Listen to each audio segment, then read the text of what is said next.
I think I need to roll this down one more. I look too much like a turtle. Okay, that's better. I have a neck.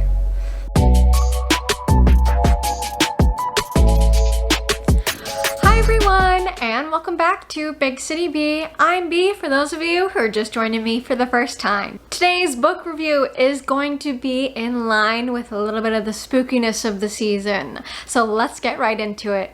Today's book is going to be The Devil in Silver by Victor LaValle. The basics for this book.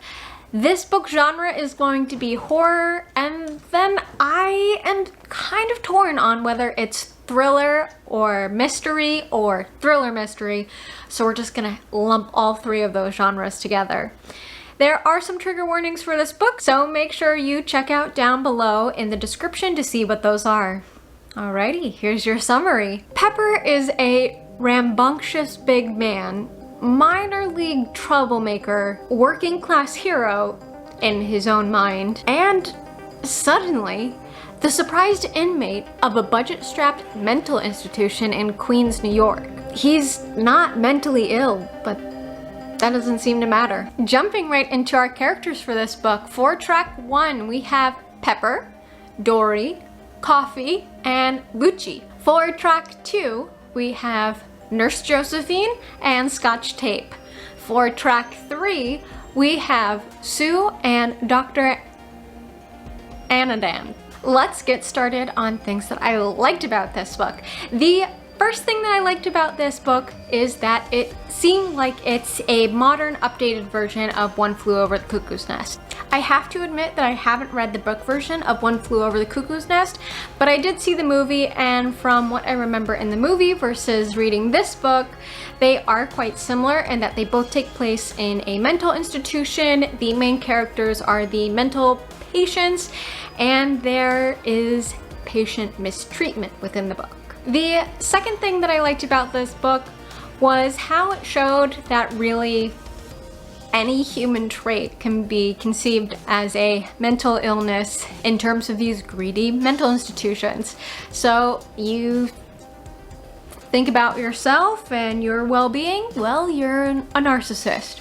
You care about others too much, you're something else. I don't know, I'm not a doctor. The third thing that I liked was the little call-outs that I couldn't figure out if it was the narrator or the author was making throughout the book, but just saying references to how cliche horror movies are, that the black person dies first, but now they've added where a really forgettable white character dies first, and then the black character and other people of color characters die.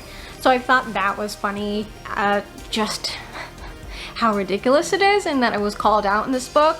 And then I also liked the little quotes. There was a quote from Poltergeist in there. We had a call out about One Flew Over the Cuckoo's Nest in a book group meeting.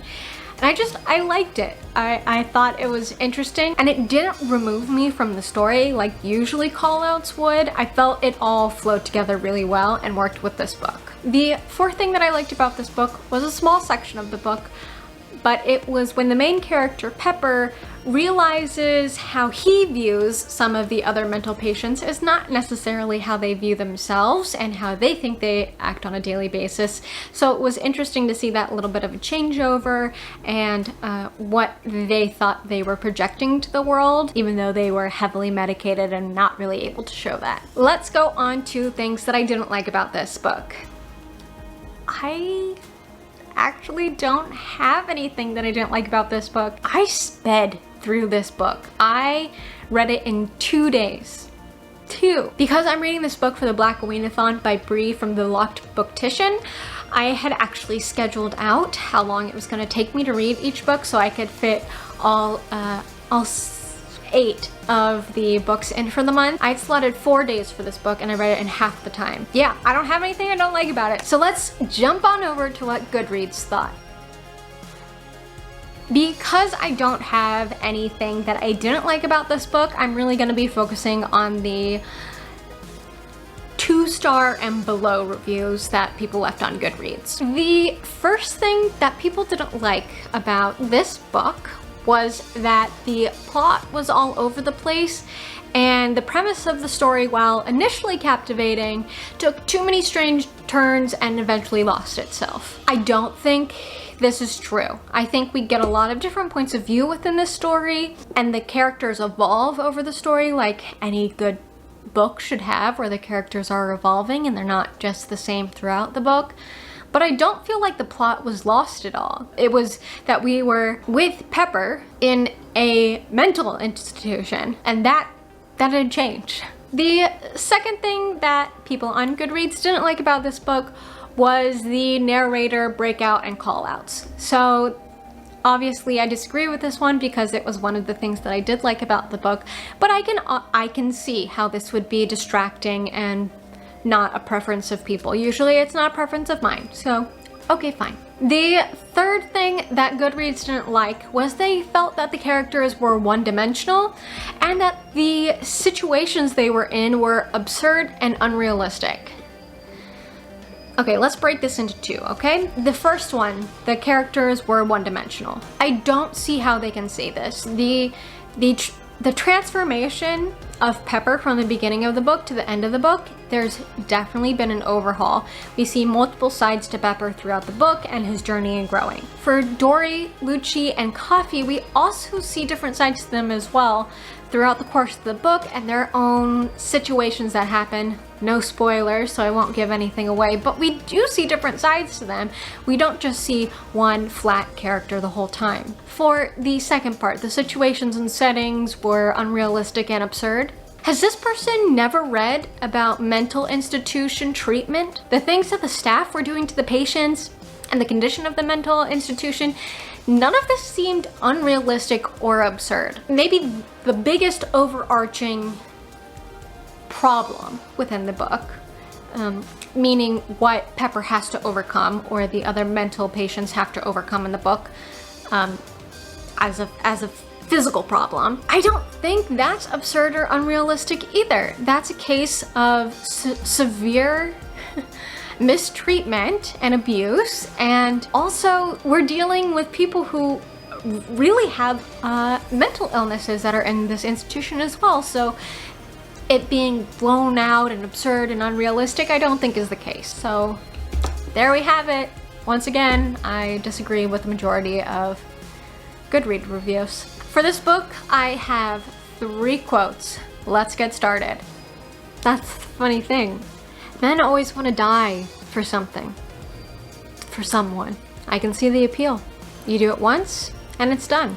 I know you think it sounds brave, but I'll tell you something even braver. To struggle and to fight for the ones you love today, and then do it all over again the next day. Every day. For your whole life. It's not as romantic, I admit, but it takes a lot of courage to live for someone too. I like this quote because I think it shows a general difference in the way that women versus men think and problem solve, and where a lot of men think that this one-time sacrifice is enough to help someone. Women think that everyday sacrifices and continually fighting is how you show your bravery and courage and your strength. The second quote, the most natural human appetite, the hunger for somewhere else. This one I think is really relevant now in our current situation with the shutdowns and the restrictions of traveling. Really, everyone is daydreaming about being somewhere else, and even if you are in lockdown in your apartment or house or wherever, and you go outside for a walk or you take a day trip somewhere, that's the hunger that's the wanting to be somewhere else, to change your surroundings. Quote number 3. This wasn't about an infraction, but dictating a philosophy of life. Certain types of people must be overseen.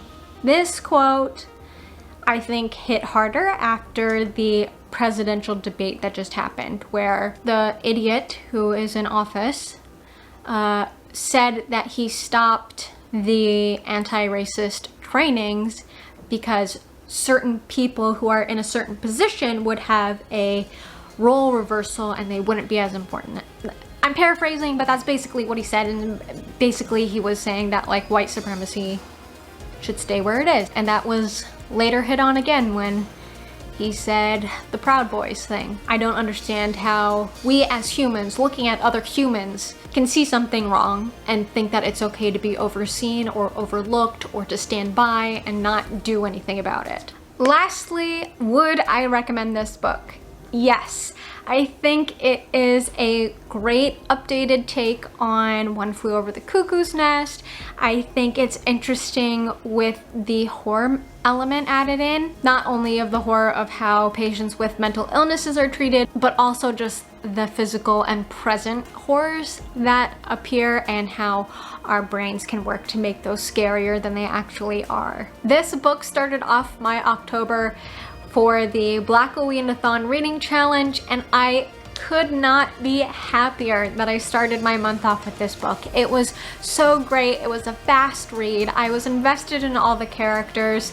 There are some grim aspects to this book, but I think you know what you're getting into when you're reading a horror book, and I've linked the trigger warnings down below so you don't have to guess. I am excited to pick up other books by Victor LaValle. He has a book called The Changeling, which I believe is a recent release.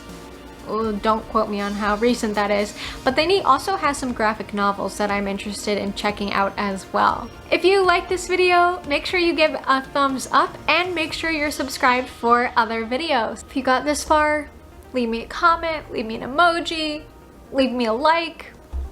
Let me know that you got to the end of this video. All the best always. Bye.